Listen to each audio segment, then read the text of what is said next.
사랑하는 새벽나라 친구 여러분 안녕하세요. 여러분들과 함께 화요일 말씀을 묵상할 노희태 목사입니다. 어떤 사람이 행동을 하죠. 여러분들도 지금 큐티라는 걸 하고 있습니다. 근데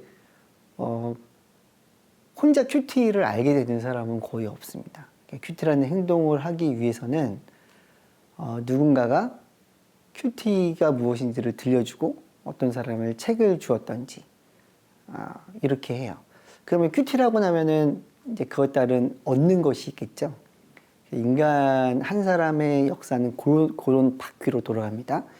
뭔가를 듣거나 보고 그 다음에 행동을 하게 되고 행동을 한 이후에 그 얻는 어떤 결과에 의해서 또 그 다음에 어떤 행동을 하게 되는 이렇게 바퀴가 돌아갑니다.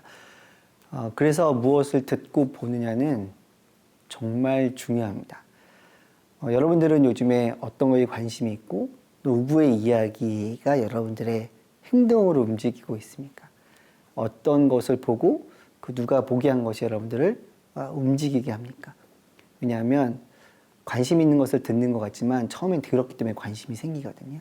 그래서 내가 의지적으로 어떤 것을 들을지를 선택하는 게 정말 중요합니다. 오늘 말씀을 통해서 함께 살펴보게 될 텐데요. 오늘 말씀의 제목은 내 귀가 향한 곳입니다. 오늘의 말씀은 예레미야 51장 41절에서 53절입니다. 어떻게 새삭이 함락될 것인가? 온 땅의 자랑거리가 빼앗길 것인가? 어떻게 바벨론이 민족들 사이에서 놀람의 대상이 될 것인가? 바다가 바벨론 위로 일어서고 으르렁대는 파도가 그를 덮칠 것이다. 그의 성읍들이 황폐해져 메마른 땅과 사막이 돼서 아무도 살지 않고 아무도 지나가지 않게 될 것이다. 내가 바벨론의 배를 처벌하고 그가 삼킨 것을 그의 입에서 내뱉게 할 것이다. 민족들이 다시는 그에게로 흘러가지 않을 것이다. 그리고 바벨론 성벽마저도 무너질 것이다. 내 백성아, 그 한가운데서 나오라. 너희는 각기 여호와의 맹렬한 분노에서 자기 목숨을 구하라. 그 땅에 소문이 들리더라도 너희가 낙심하지 말고 두려워하지 말라. 이 해에는 이런 소문이, 다음 해에는 저런 소문이 있고 그 땅에 폭력이 있고 한 통치자가 다른 통치자에게 대적해서 일어설 것이다. 그러므로 보라, 내가 바벨론의 우상들을 처벌하고 그의 온 땅이 수치를 당하고 그의 모든 살해된 사람들이 그 안에 쓰러져 있을 날들이 오고 있다.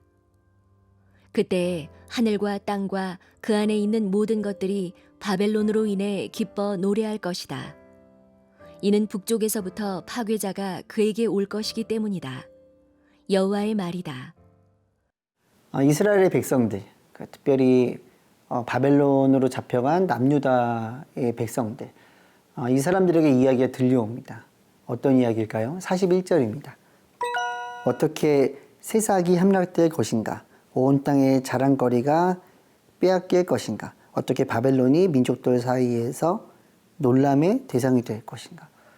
당시에 바벨론은 전체의 세계를 통치하는 나라처럼 보였습니다. 근데 그 나라가 무너지고 그들이 자랑했던 힘을 잃게 될 것이라고 이야기를 합니다. 그리고 여러 예언의 메시지들이 뒤를 이어서 나옵니다.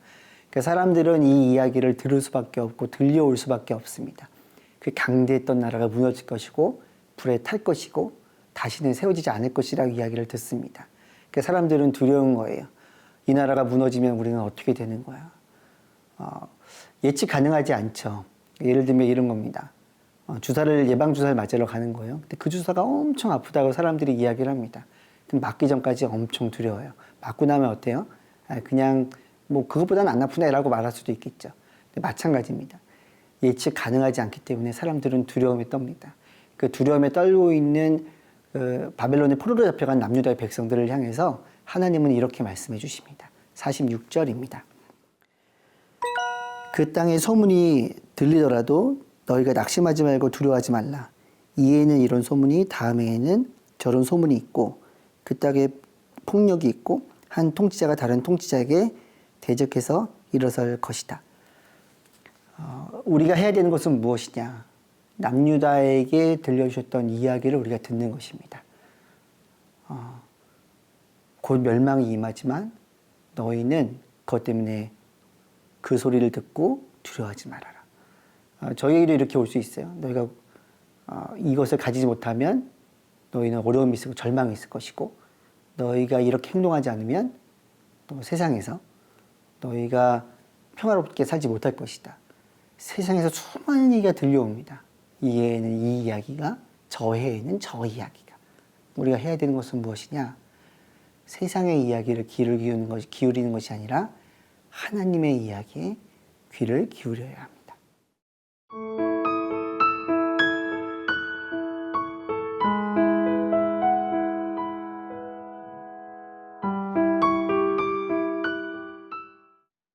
누구의 이야기를 듣느냐가 정말 중요하다라고 이야기를 했습니다.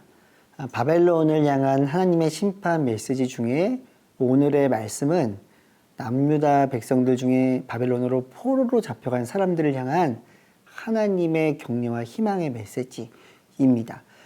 이 전체 말씀 중에 그러면 남유다의 백성들을 향한 가장 중요한 말씀은 무엇인가? 50절 말씀입니다. 너희 칼을 피한 사람들아, 서 있지 말고 길을 떠나라. 너희가 먼 땅에서 여호와를 기억하고 예루살렘을 너희 마음에 두라. 하나님은 그 고난 가운데에 있는 사람들, 그들에게 세 가지를 이야기를 해주십니다. 첫 번째는 서 있지 말고 길을 떠나라 라는 것입니다. 이것은 무엇이냐? 악한 세상, 어려운 세상, 어떻게 보면 죄악으로 빠져가는 세상에서 그들과 함께 길을 걷지 말고 발걸음을 돌리라라는 것입니다. 그러면 어디로 발걸음을 돌려야 되느냐? 어디를 바라봐야 되느냐? 두 번째, 너희가 먼 땅에서 여호와를 기억하라고 이야기를 합니다. 먼 땅은 상징적인 것 같습니다. 물론 당시에는 남유다로부터 떨어진 바벨론을 상징하는 거겠죠. 근데 이 시대에는 하나님과 함께 있지 않고 또 이 땅에서 살아가고 있는 사람들을, 특별히 믿음의 사람들을 향해서 이야기를 해주십니다. 길을 떠나는데 무엇을 기억하며 어디를 바라봐야 되는가? 여호와 하나님을 바라봐야 됩니다. 그러면 우리 가운데 소망이 생겨요. 이것이 세 번째입니다. 예루살렘을 너희 마음에 두라. 이 땅에서 거대해 보이고 행복해 보이고 정말 모든 만족처럼 보일 것들을 마음에 두는 것이 아니라 하나님의 나라를 우리 마음 가운데 두라고 이야기를 합니다. 세상은 소비주의의 문화예요. 많은 것을 갖고 많이 쓰면 그게 가장 행복한 것처럼 이야기를 합니다. 많은 권력을 갖고 힘을 갖고 그 힘을 쓰면 그게 굉장히 행복하고 뛰어난 능력을 가진 사람처럼 이야기합니다. 물론 세상에서 볼 땐 맞을 수 있습니다. 하지만 그것이 영원한 생명, 죽음 이후에도 우리들에게 준비해 주신 영생을 이끌지를 않는다라는 거예요. 우리에게 주어진 영생, 죄로부터 돌이켜서 여호와를 기억하며 걸어가고 우리 마음 가운데서는 영원한 생명 되신 하나님을 바라보며 예수님을 닮아가며 살아가는 그 삶, 그 사람들에게 진정한 기쁨이 주어진다라는 것입니다. 사랑하는 새벽나라 친구 여러분, 여러분들은 세상에서 들려오는 이야기로 무엇이 멋있고 무엇이 멋있지 않은지를 생각할 수 있습니다. 근데 귀를 닫으시기 바랍니다. 그 귀를 열고 하나님의 이야기를 들으십시오. 영원한 생명을 위해 하나님을 바라보고 하나님을 향해 나아가는 삶, 죄로부터 멀어지는 삶, 그것이 진정한 크리스찬의 삶임을 기억하시기 바랍니다. 기도하겠습니다. 하나님은 죄악으로 말미암아 무너진 남유다, 그리고 그 괴로움 가운데 있는 남유다의 백성들에게 희망의 메시지를 선포하고 있습니다. 우리 그것들을 듣게 하여 주시옵소서. 50절 말씀처럼 우리가 죄로부터 돌이켜서 하나님께로 걸어가고 여호와를 기억하고 세상에서 순간적인 기쁨을 선택하는 우리의 삶이 아니라, 나의 삶이 아니라 영원한 기쁨을 위해, 영원한 삶을 위해 하루의 순간순간을 선택하며 나아가는 모두가 되게 인도하여 주시옵소서. 예수님의 이름으로 기도드렸습니다. 아멘.